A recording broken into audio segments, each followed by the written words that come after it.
Hi, I'm your host Roger Monder, and welcome to Breaking Ground. On this week's show, we will go to the west coast of the province where two women have built a secondary business out of a primary operation. The Newfoundland Bee Company has expanded into a tea room, craft store, and school tour site. The high quality of their operation and production has drawn customers from well beyond their Little Rapids area. And who would ever believe that you could have a farm here that grows grapes, use them to make a unique Newfoundland wine? Well, Glenda Baker strongly believes that this is a doable proposition. With the introduction of northern grape hybrids, she has already proven it can be done. And we're back in Ann Budgel's kitchen, where Chef Kitty Drake will prepare meals that have a common base. The base is salt, so needless to say, Jig's Dinner is there along with other international dishes that will catch your interest. Why not stay tuned and learn more about what's happening in this beautiful province of ours? See you in 2 minutes.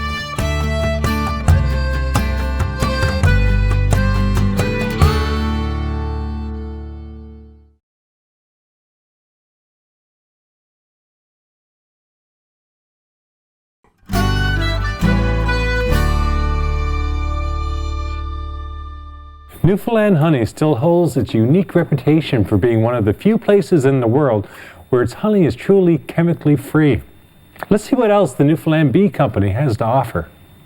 Agriculture takes on many different forms in this province, but who would ever think that a tea room and craft shop would be one of them? But that's the way it is with the Newfoundland Bee Company. Owners Paige Marchant and Andrea Skinner have good reason for going in that direction. Paige explains. I think we just thought it was a good combination to go with the bees, because we thought if you have, like any agriculture, you can have a bad year, and then we thought, well, we need something that would sort of go with that, that wouldn't rely entirely on an agricultural subsistence, so that if we had something wrong with the bees or something, we could still make a bit of money. So we thought something that went nicely with honey, bees. So we thought tea, maybe a little cafe, nothing too extensive because it's not really where we have our experience. So we thought it'd just be a nice complement and something that could generate a bit of income for us if we had a poor year. The women's first love is caring for the bees and tending the hives. It's something they've been doing for years. Taking on the business of operating a tea room and craft shop took a bit of getting used to. I did enjoy it, although I must say Dad did a lot of our bee work this summer just because we were so busy in the tea room. And I was a little bit jealous. I did miss the bee stuff, and like Paige was saying, as the summer went on, we kind of got in the tea room routine a little. We knew what we had to do day to day. But I think both of our hearts do lie with the honeybees a little bit. We miss being out with the bees and dealing with them and learning the initial steps, like how to prepare and how to get the food ready and how much. So that certainly was a huge learning experience for us. To know, how much food to have, and we didn't want to be throwing away a lot of food. And then just knowing how many people to have on site to be working the tables or working in the kitchen. So personnel-wise, we're still learning that as we go, even though we're done our first season. I think next year, we realize we're going to need more hands. Well, if you need more hands, that's a good indication of how things went in their first year. But both feel confident in this venture because of the groundwork they put in designing the whole premises. We didn't advertise a lot, so we weren't expecting the flow of people we actually had, and it was a lot more than we had anticipated. And we could have used certainly more staff to help out in the tea room and down in the front shop. And definitely we would like to be able to maybe hire some people so that Andrea and I could go back and get into, like you said, what's our passion, which is the honeybees, and maybe let some other people take the tea room portion and manage that. Generally, you would come in through the gift shop, and that area has, like you said, has honey products and other local. We try to, not all of it, but we try to stay local, or if it's not local, it's something that incorporates maybe one of our products into it. And as you come through the gift shop, then the flow is you would go upstairs, which causes you to come by the room we're in now, which is our processing. And we process at one time of year, so it's mostly fall, but there's a glass window into the processing area, so you can stand out there and watch somebody during the processing, what happens, and the packing. There's a separate packing area where you can watch honey being packed. The processing room is a big attraction. The general public gets to see firsthand how the honey is produced. The public also gets to see that Newfoundland honey is the best honey in the world. Newfoundland has some of the cleanest, purest honey in the world. And the reason for that is here in Newfoundland we don't have any of the mites or pests that are associated with honeybees. So we don't have to use any chemicals in our colonies at all, unlike pretty much everywhere else in the world right now, including now Australia and Hawaii. Hawaii about 2 months ago had their first sighting, I guess, of mites in their honeybees. So they're now lumped in with the rest of the world. So we're really, really lucky here on the island that we don't have to deal with that. So the definition of agriculture is expanded when we think of chemical-free honey production in Newfoundland. And maybe that's how some farmers have to think about the products they grow. Perhaps secondary processing and niche marketing is the answer. When you take that holiday trip out to the West Coast, be sure to drop in. When we come back, we're heading out to Gambo to have a look at a grape growing operation that will surely grab your interest.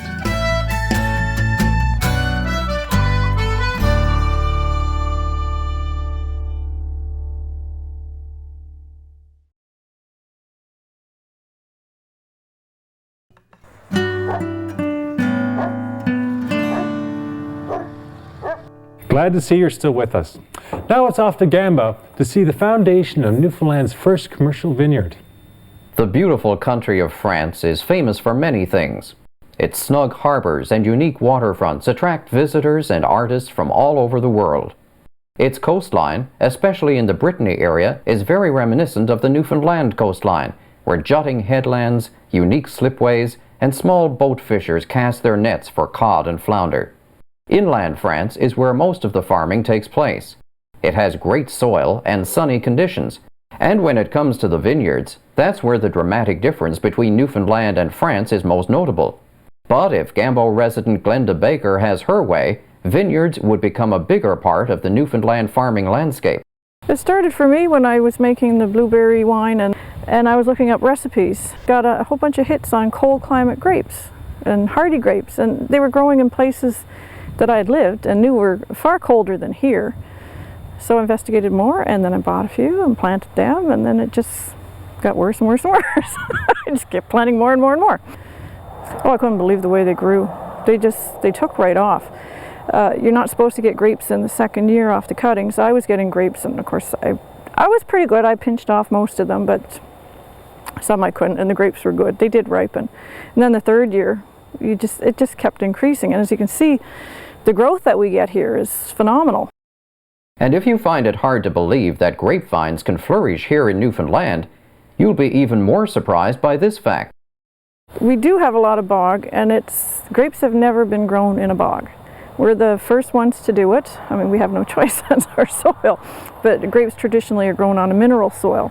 And here we put them in the bog, and you can see they've taken right off. It's been wonderful. We do have to lime it, try to bring the pH up. It's very acidic, but no, they've done really, really well, and I think that I'm kind of scared now to grow them on a mineral soil, just in case I don't get this kind of growth, in which case I'll be pursuing bog soil. In the massively competitive world of winemaking, a unique tasting wine would be a plus, an opportunity to fit into a niche market. We could have a unique Newfoundland grape because of the way our climate is, the soil that we have here, the growing season, and the fresh air. We don't have the pollution that they have in other cities, and I just think we have the potential here to make a great wine. And we have no problems with the mildews that grape growers normally have. But we have never sprayed in the 6 years we've been growing, and you can see all the green growth. There's no signs of mildew at all. Grapevine research has opened the door to many new varieties of vines, especially hardier, cool climate ones that suit the Newfoundland climate. Let's listen to Glenda as she takes us on a mini tour of her vineyard. This is Sauv Bravois here. It's a vine that I'm not getting high sugars on, but it grows really well, and it's really pretty. It's very red when it starts, and it's out of the wine grapes, it gets the biggest clusters. This variety here, this is Maternitz. It's a vinifera wine grape. As you can see, it's going through veraison and starting to ripen and soften up.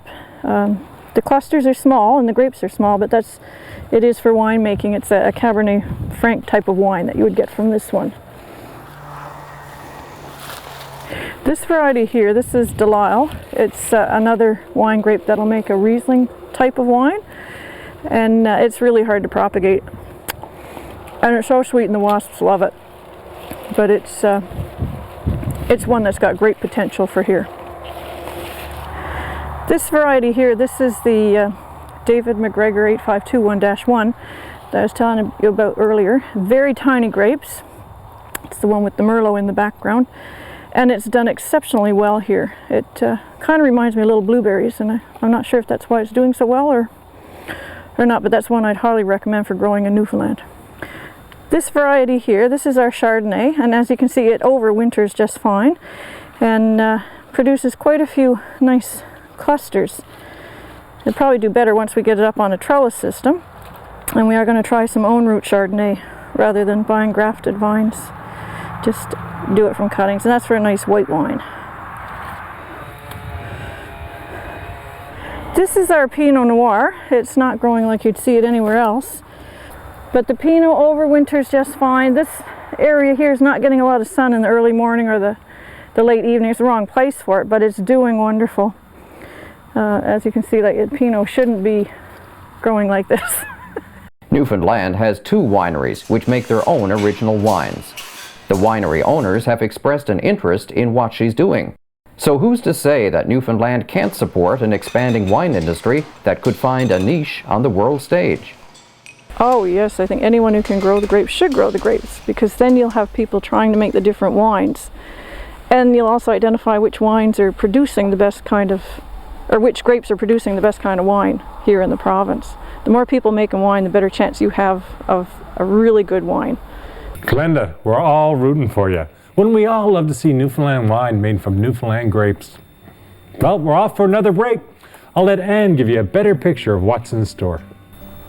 We all love the taste of salt, and too much is not good for us, but a little bit is essential. We've got some salty, tasty recipes when we come back.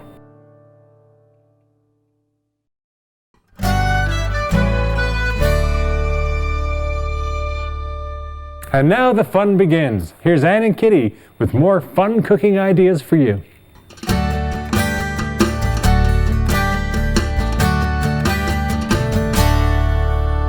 Hi everybody, I'm Anne Budgell. Welcome to my kitchen. I'm here with Kitty Drake, who's a chef and a food consultant, and Kitty said that our subject today is salt. You wanted to talk about salt, didn't you? I did, because salt is a fascinating subject historically, and it's very closely connected to Newfoundland. It sure is. Yep, I mean, with cod and salt, we had salt cod, and it was the beginning of exploration and all kinds of other things. And we need salt in our bodies. It's an essential element, isn't it? It is, and it makes things taste good. Now, Kitty told me that for the thing that we are preparing here today, I needed the gloves, because actually Kitty prefers the hands-on method rather than the spatula or spoon Well, method. I do, yes. We're making a baranda du morue. Oh, which I love. Yes, and me too.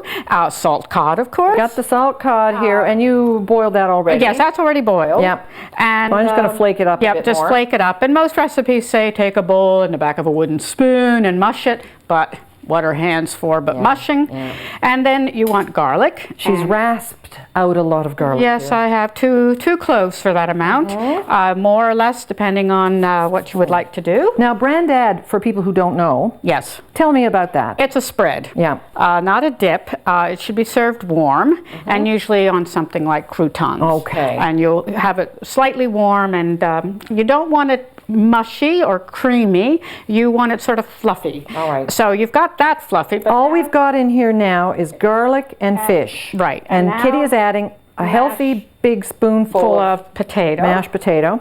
May even want a little bit more for that amount. But this is not a fish cake. No, it is not a fish Don't cake. put mostly potatoes. No, no, no, no, no, no. This is not a fish Yeah. cake. And I like a little bit of cayenne. Yeah. Just a little dab will do you. Yeah, And with already smelling good. yeah, and then the last thing is this is olive oil, warmed olive oil, and cream. Okay, how much? Well, that's by How much do you like? Yeah, it's all dependent on, start mixing that up, Anne, because again, we want it moist. One secret to Brandad is not to overcook your salt cod, by the way. If you overcook salt cod, it's dry. It doesn't matter what you do to it, it'll still be dry. You know what? That's wet enough, isn't it, Kitty? It probably is. Don't add any more. Say that's good enough. So now, Anne, I'm going to play with this. you're going to play with that? Okay. You talk about the other salty thing. Here's our salt, and this happens to be sea salt, which I like because I just think it has kind of a sweet flavor as opposed to the other. You can buy all kinds of salt. Oh, now, all can't you? kinds of flavored salts. You can buy smoked salt. And then there's the natural ones, like there's one that's really damp. It's an Irish salt, and it looks sort of dirty, but that has its own flavor too. Then I recognize the Jig's dinner. oh, who wouldn't? Salt meat. That's a lovely piece of meat you have there. Absolutely, it is no fat on it. Tastes delicious, and I've just done the normal boiled potatoes, parsnip, carrots, turnip, cabbage. Didn't make the peas pudding, sorry. I love peas pudding. Me too, but I didn't make We're going to do a special show on peas pudding. Okay, and so that's your salt dinner with your salt meat, which was a staple, particularly in the wintertime. And then here I have a salt riblet and collard greens. This is a recipe that I've adapted to Newfoundland that my sister-in-law from the southern U.S. taught me how to make. She would have collard greens and a pork hock or smoked turkey and a hot red pepper, and she would boil them all up together and then chop it up, and it's really, really good. Well, it's hard to get pork hocks and smoked turkey here, so riblets are a wonderful substitute. And of course, you could substitute greens too, right? Oh, Beet greens, turnip tops, absolutely, any of nice those. cabbage, new cabbage. Of those, and then you have the nice flavor of the riblets, which I think are underused here, and they're very good. You don't have to cook those as much as the meat, the salt meat, right? No, you don't even have to soak them as much. In fact, I've done it without soaking them at all. Okay. And you know, they're not as salty, and they only take about half an hour to cook. All right, now listen, does that look okay to you? Yes. Don't be mushing it too much. All right. It's actually probably a tiny bit wet, but I think it's okay. Okay, and I bought you a present. All right. I love that. I love presents. Here it is, isn't it cute? That is a little slow cooker, as they would call it, and you can put our Brandad in there. All right. Since it should be warm, I got you this because I know you like to have parties, and this will keep it warm all evening.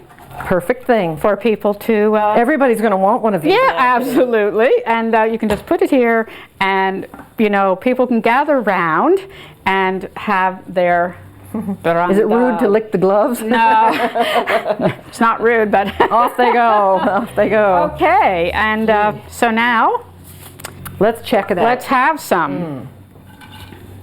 All right. What have you done with the bread? Oh, I sliced French bread, and you can do any... I put this in the oven just to make it crisp, but spreading it with olive oil and garlic is really nice to do. We forgot the pepper. So we did. Well, put some. It's not too late. The party hasn't started yet. No, we can put the pepper. Absolutely. Some of the black pepper. Well, and if you already had it in here and you want to do that, you could cheat. There you go, Anne. Oh, well, what can I say? Cook's life is full of I think the party's going to be me and a loaf of bread and my new little cooker. Yes, there you go. Well, Kitty, we love salt, right? I mean, sometimes it's... I got my mouth full. How rude. Sometimes we have a problem. We got too much salt. Right.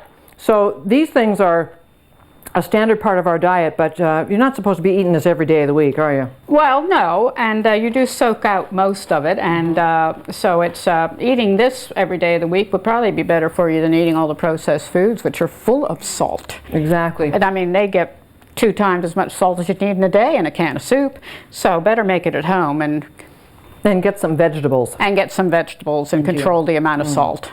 Well, I'm totally impressed with your Brandad recipe, and I thank you very much. Well, you're more than welcome. Great, Kitty, thanks. I'll eat. Salty goodbye to everybody. Now, wasn't that a real eye-opener? But for my money, Jig's dinner is still the crowd pleaser.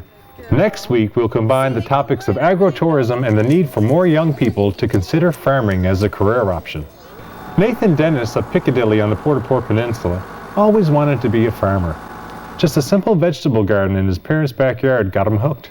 He's acquiring his own farmland and also spending a lot of time with other farmers on the West Coast, soaking up all the knowledge that other farmers are willing to share.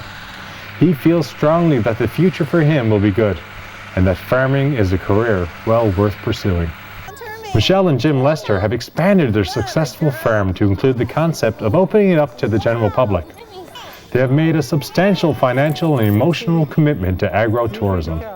They also have much to offer as their farm incorporates many attractions which hold such a great appeal to both adults and children alike. But really, it's the educational aspect of the business that holds a high priority for them. The children get to make the real connection with the food that they eat every day. On the farm, they find out where their food comes from. Kitty Drake is back in Ann's kitchen. Next week she plans to show us how to prepare some unusual soups that will definitely catch your eye and tantalize your palate. Kitty is always good at challenging us with new recipes and new approaches. After that lineup, I know you'll be back next week. I'm your host, Roger Monder.